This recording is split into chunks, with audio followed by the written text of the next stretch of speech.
to be using my pause function a lot in this video. I've just come out of the train station and I'm on Adelaide Street and I'm taking you somewhere where 70 years ago a crime was committed. Subsequently, a man was accused, charged, taken to prison, and this man hung himself in prison at Boggo Jail, quite a famous jail here in Brisbane. The man's name was Reginald Brown, and the lady who died was his 19-year-old secretary, and her name was Bronia Armstrong. The reason why I'm bringing you here and why I want to just quickly discuss this case is I want you to think about how vulnerable we are, the faith that we need to put in law enforcement. We need to, on one hand, put faith in law enforcement, and they, on the other, are these days more and more relying on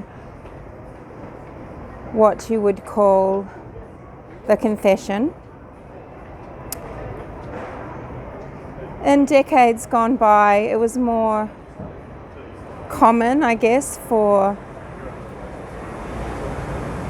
evidence to be manipulated, planted, different methods were used. And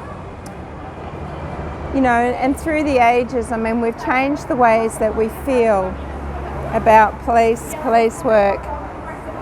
Humans are vulnerable, whatever side of the line you're on, and for many reasons. So I've just brought you here to, to Brisbane Arcade.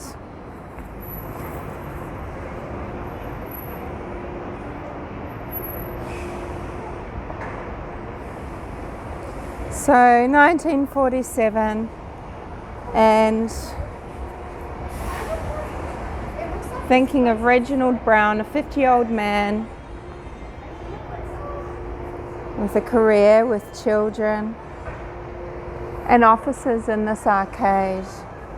And at 9:30 in the morning, Bronia was found murdered, asphyxiated, in Reginald's office. So she was his secretary. She's found in his office, asphyxiated. By 6 p.m, Reginald was in jail.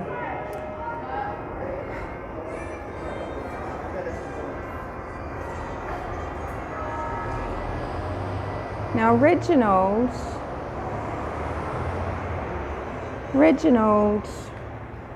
had wounds on his hands.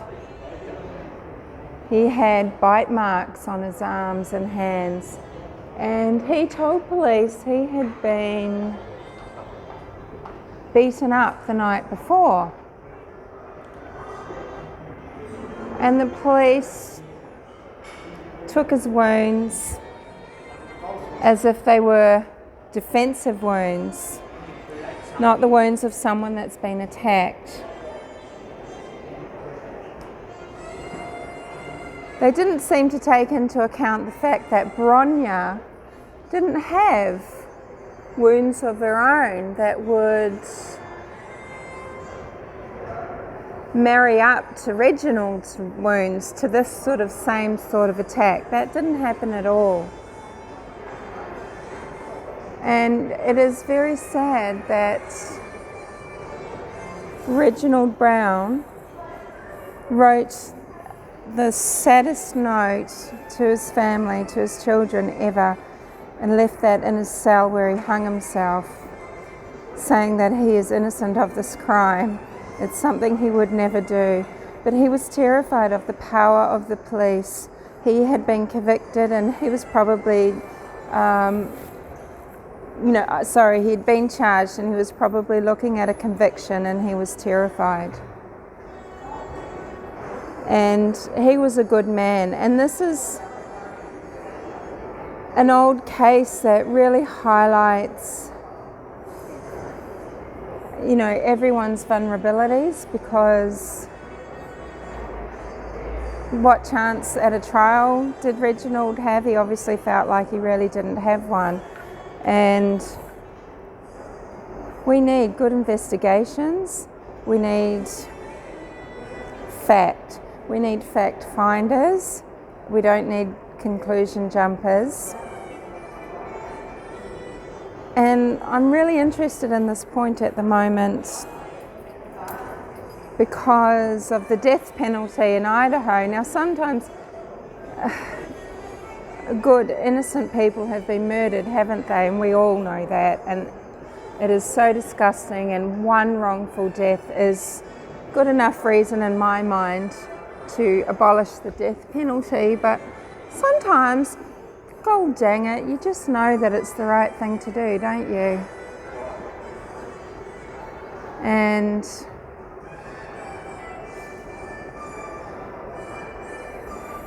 there's some interesting cases at the moment where the death penalty should probably be on the cards, and where do we think so far that justice has been served for people?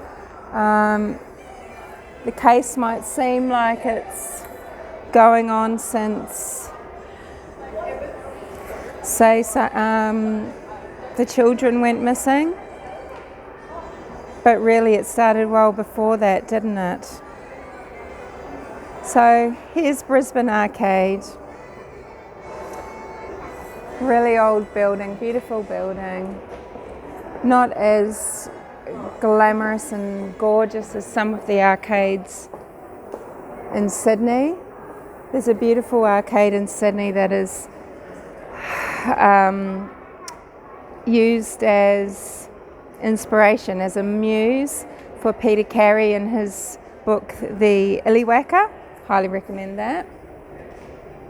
Yeah, so I just thought I'd bring you here and talk about Reginald Brown, because it's just such an iffy, tricky line to walk, isn't it? That line of having faith, trying to save your skin. I mean, there's different ways to look at everything. Like, for example, Scott Peterson, was he trying to run away because he knew he wasn't going to get a fair trial and his parents were trying to help him save his skin? Was he innocent? The two people weren't investigated properly that were in the area committing robberies. The dates were skewed. They were there on the 24th of December, not the 26th. So was Scott trying to make a run to Mexico because he was Reginald Brown, So complicated, and trust is such an unquantifiable emotion and value, and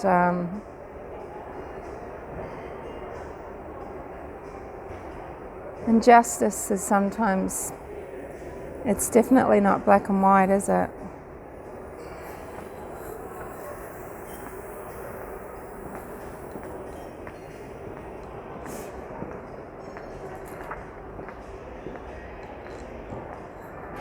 I'm not sure where Reginald Brown's office would have been, but he would have walked up these steps perhaps many, many times.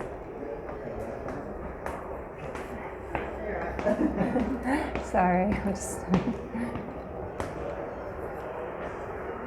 he could have been in any one of these little gallery shops, which are now, they would have been offices then, but yeah, they're shops now, as you can see.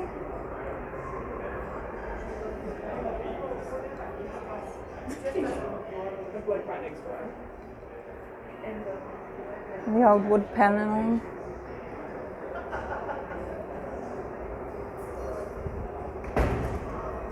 Reginald Brown would have looked down here for the last time at one point.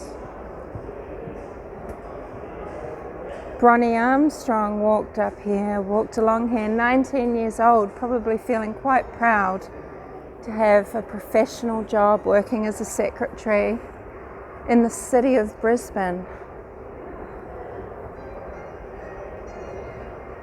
She would have felt really part of things, and I I wonder what in 1947 what she was wearing. Was she wearing a clock hat as she came into work on those chilly mornings? And did she take tea and scones if she felt like she could afford it sometimes, maybe as a treat on Friday?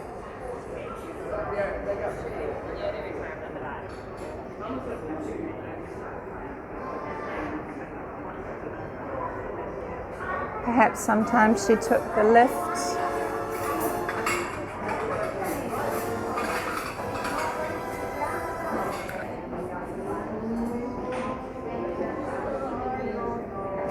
So there you have it. It's just a chat about